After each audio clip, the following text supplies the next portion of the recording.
Okay, I want to first say that I enjoyed BFDIA 24, or whatever the hell it's called. The cameo of Jack was nice, the dynamics with the characters were nice, and the overall plot was nice. And I pretty much enjoyed it. Okay, but no, seriously, I'm literally gonna spit this out for literally anyone that needs a reality check.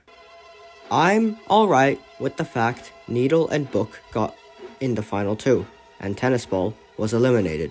But in all seriousness, the fact that the fans think that there's only one solution for BFDIA to have one winner, and no other solution is just kinda pathetic. It's just so stupid. I mean, the main goal of any BFDI season, or any episode in general, is to win the game. And that's how they did it. They won the game, and if you're going to make some sort of plot armor, or always up for elimination excuse, or the writers hating them excuse, then just be aware that that's a garbage statement. In terms of literally BFDIA, or any season in general in fact, anyone that's in the final two would deserve it equally, because they got as far as they could in the games, and that's what mostly matters. You don't count character arcs for an excuse, because that basically doesn't matter when it comes to the actual game. For literal example, I really like Pencil in Teapot and basically any other season, aside from the start of BFB, since she was just dumb. But yeah, especially with my opinion on that, I for sure know that she ain't winning Teapot. There's literally no chance. Also, even if what she does is justified in Teapot, and let me be for sure for you to know that to 4, I think it's understandable. But aside from that, she's probably the biggest idiot in the season. And I would personally find it straight delusional if people flat out think the only way for Teapot to end good is if Pencil won the power of 2, because that's the most unrealistic thing to happen, bud. My bigger problem is that no one appreciates, how the series continues, especially from its animation. Straight up 4 hours after the episode releases, no one actually talks about how partly good the episode is. They literally have spite when their favorite character, or favored character to win, if their favorite's already eliminated, is eliminated. It's actually flat out dumb to actually see people talk about who's eliminated and how that's not good in a way, instead of the actual episode. It's also flat out dumb to say the contestants that were in the final specific number did not deserve to be in that final specific number, they didn't play the game how they were supposed to. But guess what? It was how they were supposed to. Pin in BFDIA 18 played how she was supposed to. Cope harder.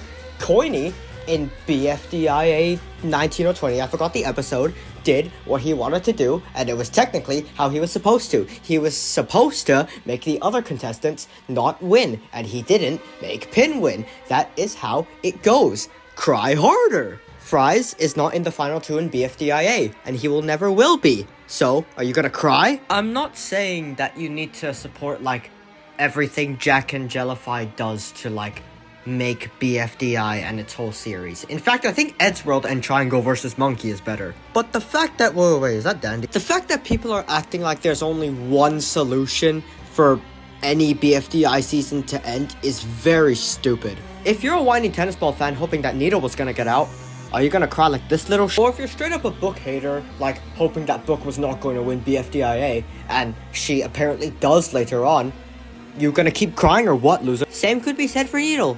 If she wins, she wins. That's how it be sometimes. You fans ain't always getting what you want because you're so needy. Use character arc excuses all you want. It's really not gonna change anything because it has nothing to do with the actual game. It's just the character's own minor story. Coney and Pin were both eliminated, and they had a good character arc in my opinion, but they're still eliminated, so it arguably doesn't matter. Oh, and they also instigated this piece of garbage. Literally anyone deserves to win if they get to the final two. Needle deserves the prize equally to Book, and it's gonna stay that way.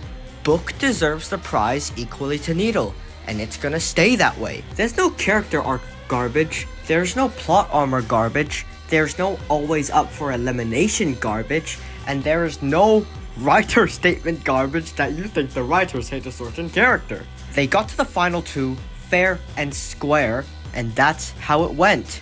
And you're gonna keep coping with that. And they both deserve it equally, and you're also gonna keep coping with that. Now I'm personally betting on Needle to win, mostly because I just think she was more entertaining this season. But I'm not gonna flat out say she deserves it more than Book, because she doesn't. She deserves it as equally as Book, because they both had the same determination to make it to the final two. And if you don't agree with me, then I'm gonna keep it outside of my statement, but I'm gonna make sure it's not to myself only, because I know it's factual. That's all I'm saying.